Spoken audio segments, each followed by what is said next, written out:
Hey guys, welcome back to Let's Play Broken Sword, The Shadow of the Templars, brought to you by GameAnyone.com. And we're going to talk to this woman playing the piano here, see what she has to say. Hi there, ma'am. Well, hello. What can I do for you? I'm looking for a man. You disappoint me, my dear.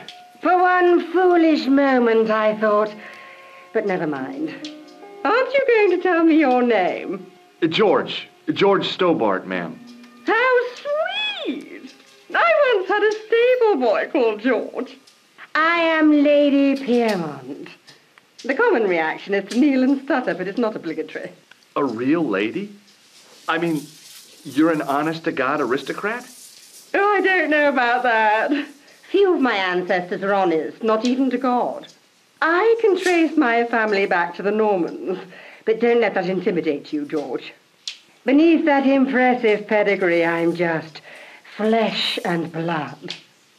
The blood may be blue, but the flesh is the plump beef of old England, so to speak. You appear distracted, George. Is there any way I can help you? Are you here in Paris on vacation? No, darling, I'm on holiday. I needed to get away after Algy's funeral. I didn't realize you were mourning the loss of a loved one. I'm not. He was my husband. I'm sorry to hear about your husband's death. You wouldn't be if you knew him, my dear. It gave me the opportunity to take a well-deserved holiday. Daphne suggested a change of scenery. Paris, she said. A wild romance is just what you need to take your mind off the inquest. Well, the closest I came to romance was being wooed by a drunken Breton chef. I must say I was disappointed with his coq au vin. Not at all what I was expecting. I was thinking of cutting my holiday short, packing my bags and heading back to Hemel Hempstead. That was until last night. What happened to you last night? I was stricken, Mr. Stobart. Cupid's arrow has cleft my bosom. They couldn't really miss. It was just as I'd always imagined it should be. The intimacy of candlelight, romantic music tinkling across the room, and then a stranger's glance. Those brooding eyes, that suave manner, those tight trousers. He was the man I'd been waiting for all my life. I'm glad he finally turned up after all these years. Ah, but it wasn't to be. He was merely toying with my affections. And if I ever catch up with him, he's dead. Who was the guy who led you on? His name is Merlin. Did you know there's a gangster out front? What makes you think he's a gangster? The Italian suit and the bulge in his pocket? I know plenty of men with Italian suits and bulges in their pockets. That doesn't necessarily make them gangsters. I'm looking for a murderer.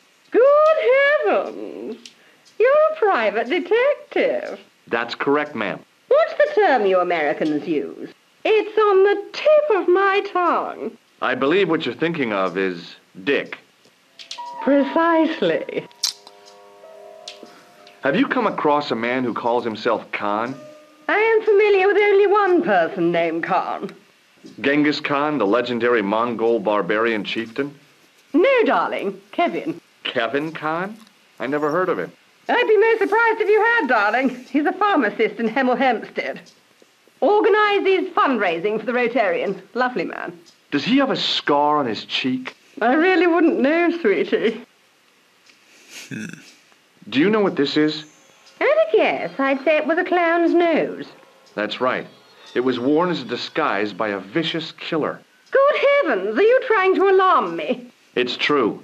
He uses the name Khan. Can you think of any use for this tool, ma'am?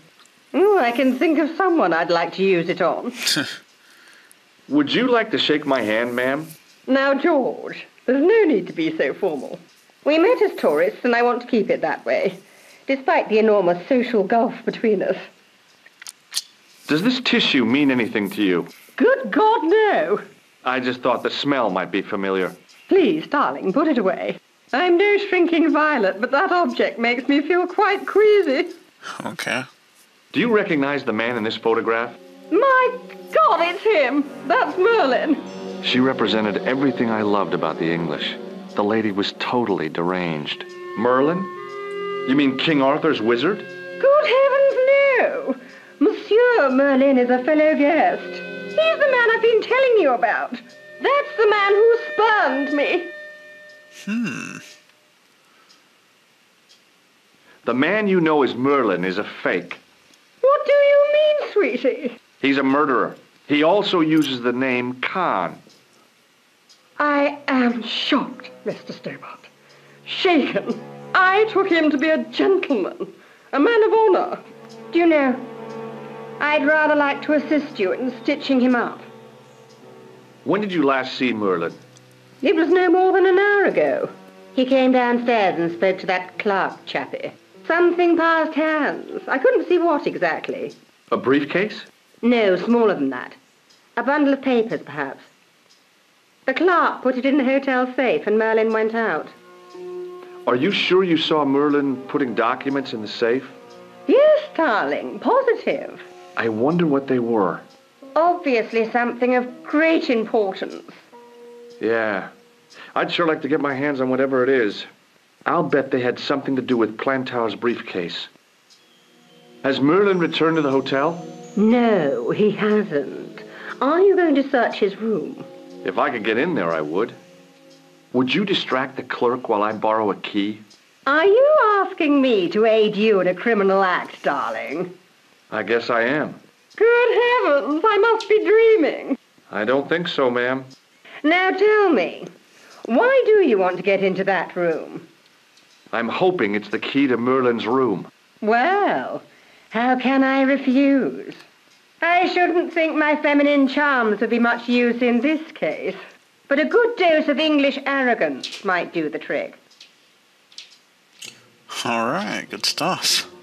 Maybe she can help us out.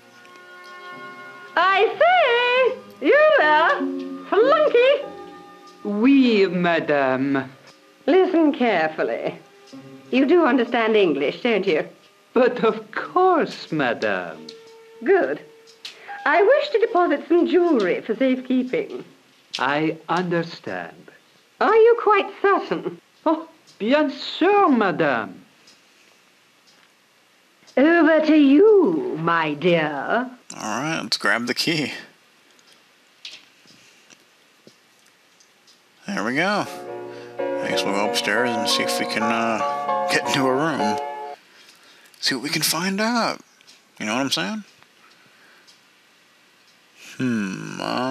Anything else? No? Okay. See if we can get in here. The door was locked. Alright, so let's use the key. Sounds like a good idea. There we go. Maybe it wasn't the right room, but this was the right key. Okay. Nice little room here. If there's anything we can check out, here we go. There was nothing in the wardrobe apart from a vague, lingering smell of camphor. Well, anything else? No. Nothing on the bed. Something over here. The cabinet was empty, but it smelt of onions. No kidding, it really did. Huh, okay. How about the window?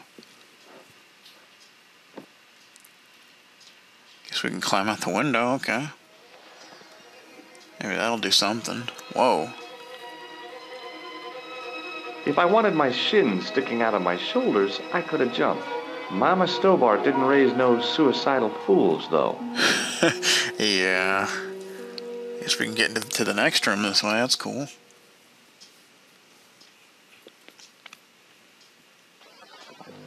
Looks slightly different. Anything here? The assassin had been too smart to leave incriminating evidence beside his bed. Well, anything on the bed? The bed was freshly made, and the crisp white sheets told me nothing about the killer's habits. Well,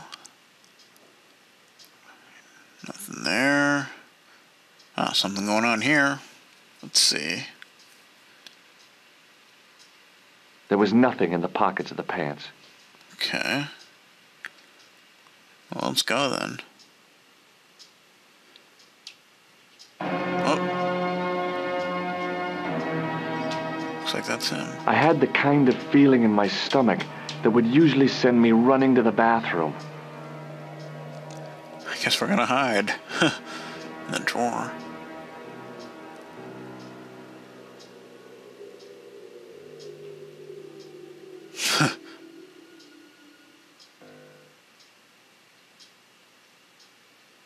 There's a lot of loading screens. Jeez. Okay, let's check his pants.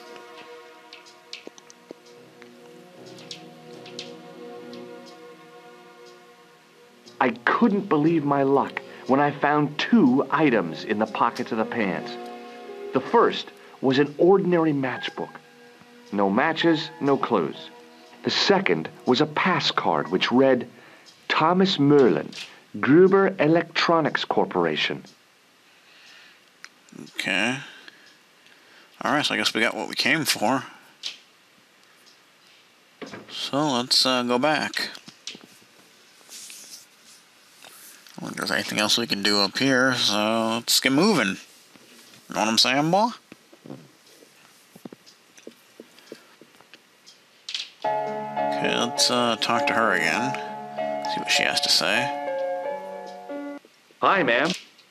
Hello, George. What can I do for you now? Doo-ba-doo-ba-doo.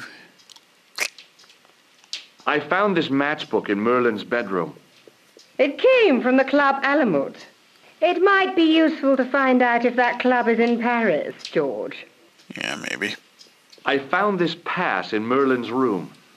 So, that deceitful little man is passing himself off as an electrician, is he? Uh-huh. This guy probably has a million faces. Probably. I got the key. Thanks for your help, ma'am. Okay. Did I show you this photograph? Yes, darling. Do you want this key? No, thank you, darling. Okay, well, I have to go, ma'am. I guess we'll talk to the clerk. What now, monsieur? Do. Does this matchbook mean anything to you? No, monsieur. Do you recognize this key? That is the property of the Hotel Ubu. Correct. May I ask how it found its way from the little hook to your pocket? Would you believe it was put there by a poltergeist? No, monsieur. The hotel is regularly serviced by an exorcist. If we had a ghost, Father Fécond would have flushed it out. I suppose you want the key back. Not spécialement. The room is vacant. Since you are so determined to conduct your little investigation, I won't stop you. Okay, I guess the key's ours now. I'd like to retrieve something from your safe. Ah, oui, monsieur. May I see some form of identification? Like what? A driving license, perhaps? I don't drive. Your passport? I don't have it with me. I could show you my operation scar. I'm sorry, monsieur. I must have some form of unique ID. You won't find a more unique ID than my scar. I'm sorry. I must insist on a more traditional identification. Rats. What about this? Does this pass mean anything to you? That is Monsieur Merlin's property. That's right. Merlin the murderer. I want to see what he's left in your safe. Impossible. I cannot betray his confidence, no matter what you say he's done. You're making a big mistake. Maybe I can live with that. Well, I don't know. Thanks for your help, buddy.